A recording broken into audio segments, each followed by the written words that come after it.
Hello students, I am Mohammad Maruf Siddiqui, your science teacher. Today we will discuss about one more topic from chapter first. The name of chapter first is the fundamental unit of life. Today's topic is cytoplasm and function of cytoplasm and cell organelles. Let's see the topic. Students, please listen carefully. Students, सबसे पहले आज हम लोग start करेंगे cytoplasm. Cytoplasm को हिंदी में कहते हैं कोशिका द्रव्य। The large region of each cell enclosed by the cell membrane is called cytoplasm. Cytoplasm कोशिका द्रव्य सेल का वो भाग होता है जो कि पूरे सेल में भरा रहता है और इसको चारों तरफ से घेर करके यानी कि बंद करके रखने का काम सेल मेम्ब्रेन करता है। It is the fluid present inside the cell. ये कोशिका के अंदर भरा हुआ एक तरल पदार्थ होता है। It consist of specialised cell organelles in it. और इनमें यानी कि साइटोप्लाज्म में बहुत सारे कोशिका के कोशिकांग होते हैं जो कि विशेष प्रकार से होते हैं। Each performing a specific function for the cell. और ये जितने भी सारे साइटोप्लाज्म के अंदर ऑर्गेनेलीज होते हैं, इन सभी ऑर्गेनेलीज के अपने विशेष प्रकार के कार्य होते हैं कोशिका के लिए। आइए हम लोग अब नेक्स्ट हेडिंग देखते हैं, फंक्शंस ऑफ साइटोप्लाज्म, कोशिका द्रव्य के कार्य।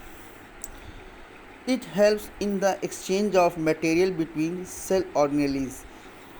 फर्स्ट फंक्शन क्या है साइटोप्लाज्म का कि जो कोशिकांग होते हैं उन कोशिकांगों के बीच मटेरियल्स यानी कि पदार्थों का जो आदान प्रदान होता है, उन पदार्थों के आदान प्रदान करने में साइटोप्लाज्म हेल्प करता है।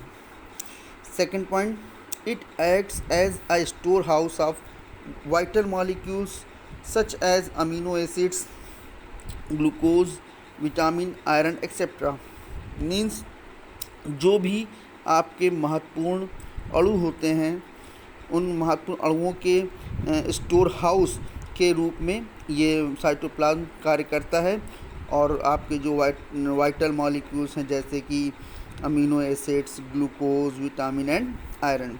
Next point, it act as the site for certain metabolic pathways such as glycolysis।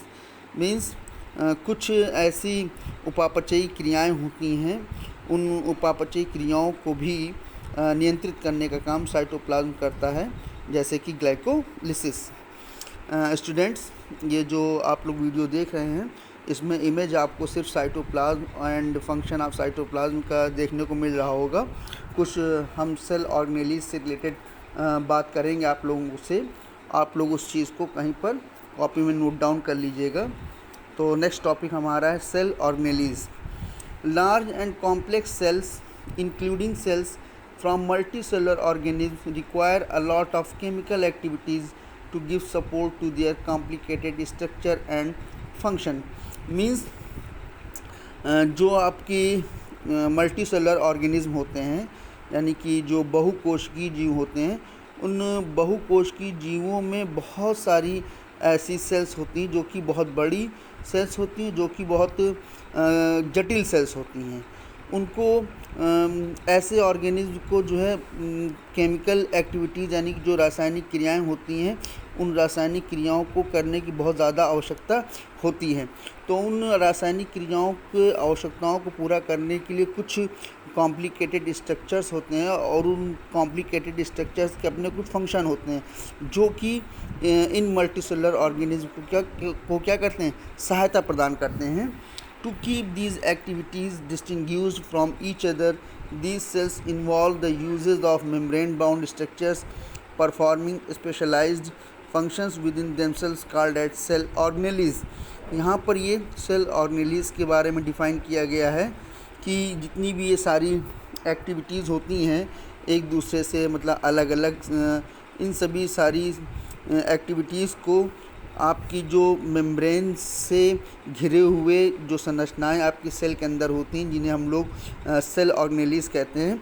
इनके जितने भी सारे सेल ऑर्गेनेलीज होते हैं, इनके अपने विशेष प्रकार के कार्य होते हैं और इनके अपने विशेष प्रकार की संरचना होती हैं, और ये सब इसी सेल के अंदर रहते हुए विभिन्न प्रकार के कार्यों को पूर्ण करती हैं। आइए हम लोग कुछ एग्जांपल्स देखते हैं सेल ऑर्गेनेलीज के, जैसे कि एंडोप्लाज्मिक रेटिकुलम है, Golgi apparatus, lysosomes, mitochondria, plastids and vacuoles. Students, हमने आप लोगों से आज 3 टॉपिक के बारे में डिस्कस किया है, cytoplasm, functions of cytoplasm, cell organelles, और ये तीनों टॉपिक आप लोग अच्छे से पढ़िएगा। और जो मैंने अभी बाद में आपको सेल ऑर्गेनेलीज के बारे में बताया, जो कि आपके इस वीडियो में जिसकी इमेज नहीं है, इसमें आप लोगों ने इसको नोट कर लीजिएगा। और जो भी सेल ऑर्गेनेलीज से रिलेटेड हमने आप लोगों को एग्जांपल्स बताए, इन एग्जांपल्स को अच्छे से लर्न कर लीजिएगा। अब इन सारे जो सेल ऑर्गेनेलीज के एग्जांपल्स हैं, इन सारे एग्जांपल्स को हम लोग 1 बाय 1 एक क्लास में पढ़ते आगे की तरफ, मतलब पढ़ेंगे जब अगली हमारी नेक्स्ट क्लास होगी उसमें। Thank you.